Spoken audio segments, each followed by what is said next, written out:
Добър ден, приятели на социалната мрежа във Фейсбук. Добър ден и на вас, телевизионни зрители на студио Враца. Днес отново сме заедно, за да коментираме всичко това, което се случва през последните дни. Виждам, че абсолютно всички се активизираха, за да могат да се правят всевъзможни коалиции, за да издигат свои кандидати за европейските избори. Ето това сторих и аз, за да обява моите сериозни намерения на тези европейски избори да се кандидатирам от името на Национално селско движение Ивайло, за да може да има вие, засегнатите от всички, от целият този неолиберален модел и онези селени, както и животновъди, и малки и дребни земеделски производители, които беха тотално ликвидирани. Така че ние трябва на тези избори непременно да се намесим, за да можем, ако искаме да спасим България. Залога е България и българската нация.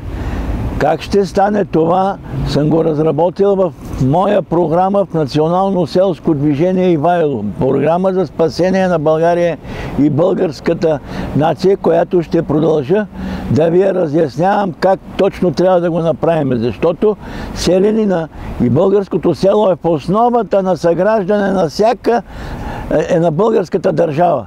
Без селата ние изчезваме като държава, изчезваме и като нация. Затова мислете на тези избори как ще гласувате.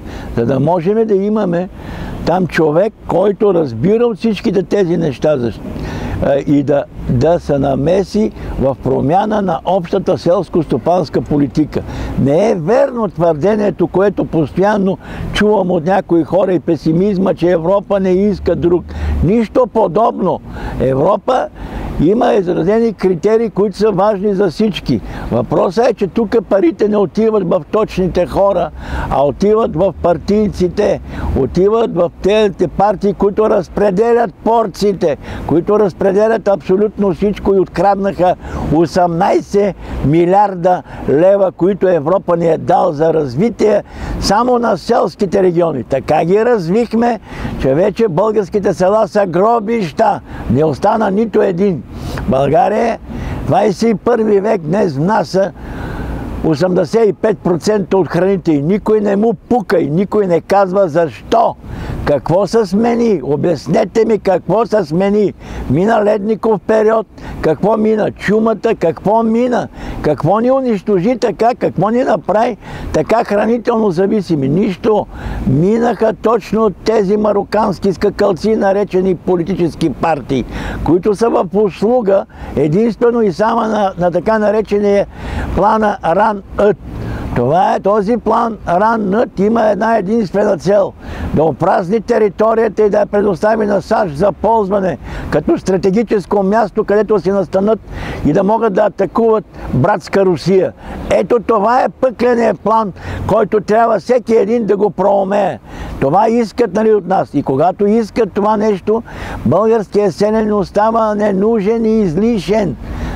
Защото притежава 85% от тази територия, България. Ето за това първо трябва да ликвидираме българския селянин, да му вземеме земята, него да го смачкаме, да го унищожиме, да му изгониме децата и след това всичко е наше.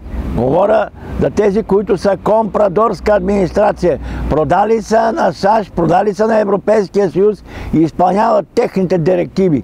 А техните директиви не са наши. Те не изпълняват нашата воля. Нашата воля да съществуваме и се развиваме като държава. Вие гласувате за собствените си убийци. Разбирате ли за какво става? Те вече си направиха система как да се възпроизвеждат. И без вас. Създадаха си дотации, разпределят си едни милиарди, които са достатъчно силни и мощни, за да могат да си купат компрадорската администрация да гласува за тях.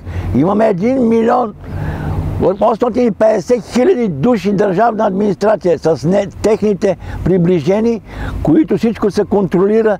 И ето ти 1 милион, който ще гласуват за Борисов, за да могат да ви доунищожат. Единственият начин на техните милиони, на техните милиарди, които те ги разпределят, които те искат да ни ликвидират, е нашата сила, защото сме много. Нямаме пари, но имаме воля да съществуваме и да отстояваме българщината. Това днес трябва да го извадиме пред скоби и него да защитаваме. Защото виждаме, че въпреки това, че имаме 3 националистични партии, кажете ми какво защитават. Какъв национализъм е тия хора, които най-големият националист, това е българския селен, защото притежава част от България и обработва. Днеска той е смачкан. Какъв националист е Сидеров, какъв националист са другия Винкел и така нататък, и Тумбака Каракачанов. Кажете ми какви националисти са с по един падерен апартамент, лаещи глупости и вадейки се ежейки на циганския етнос. Това нещо не е национализъм. Това е простащина. Това е начин да участваш и да разпределяш държавните блага и да участват в ликвидирането на нацията. Да говорят само за Македония и за българите в Украйна, да не говорят нищо за българите тук и за българските селени. Това е срам и позор.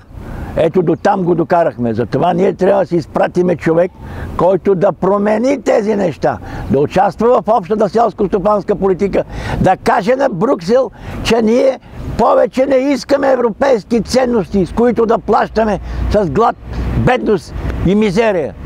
Това плащаме европейските ценности на тези некадърници, за да могат да опоскват абсолютно всичко. Сега е момента за промяната. Ако искате, направете го. Не съм аз фигурата, а България. Ето това искам, нали, от вас. Застанете в името на спасението на България и го направете. Ако се чувствате все още българи, ако се чувствате предатели, гласувайте за същите тия, които ми докараха до това дередже. Те ще ми откарат и още по-нататък. И няма да се спрат, защото те са взимали доста заеми. И трябва да ги отчетат с вас. С ликвидирането ви, с ликвидирането на държавата. Така се отчитат те пред своите спонсори. Световната банка и Международния валутен фонд. Така се отчитат те пред Европейския съюз и САЩ. С послушничество, с ликвидиране. Това е целта, която те са си поставили. Ако искате да ги спрем, сега е момента. Да не се делиме на леви, десни, на други, които са измислени най-различни партии, а да участваме като един юмрук за спасението на България. Това е днес главната цел. Виждам, че формални и неформални хора и лидери, пишейки се лидери, без абсолютно нищо, излизат 12 без 5 и призовават хората на 16 да излезат. Никой няма да излезе. Тези хора, това е всичко модел, това е всичко активно мероприятие, което е разработено в някоя друга лаборатория, за да могат да ви отклонят, нали, вниманието от главното. Нищо не може да постигне с искане. Разберете го. Това, което ни обединява, се нарича програма. Ясна и точна. Така както Германия на времето излезе с програмата Маршал, днес можем да излеземе и да се спасим с програмата Малджански. Ето това е. Това може да ни обедини. Ако вие си мислите, че, нали, тези хора ще ни остават, няма да ви остават. Затова са наежили не да ви спасат, а да ви доликвидират. Затова отишъл Марешки. Питайте го как ги е направил, какво е искано ли още, да разпределя още тия милиарди, защото Европа по различните оперативни програми ни дава повече от 30 милиарда за 5 годишен период. Разбирате ли за какви пари те отиват там? Не да отидат при вас, а си напълнат достатъчно, нали, джобовете и да могат да ги усвоят и тех. Ще се противопоставиме ли на тези хищници, на тези нагли кривопийци да усвоят и тези пари, или този път ще излезем единствено като нация, обединени и с воля за спасението на България. Благодаря ви за вниманието. Този клип може да го видите в YouTube, в TV Враца, студио Враца. Може да го видите на моята стена, казвам се Йордан Малджански. Може да го видите в Национално движение Ивайло, както и да го видите в медийната група на TV Зора, вестниците Заря, Зора и Утро и да София Таймс. Елате, станете наши абонати, за да може да ви информираме, да може да ви поддържаме душа, за да може да разберете истината. Гледайте ни, включвайте се, Пишете, за да можем заедно да стигнем до спасението на България. Благодаря ви за вниманието.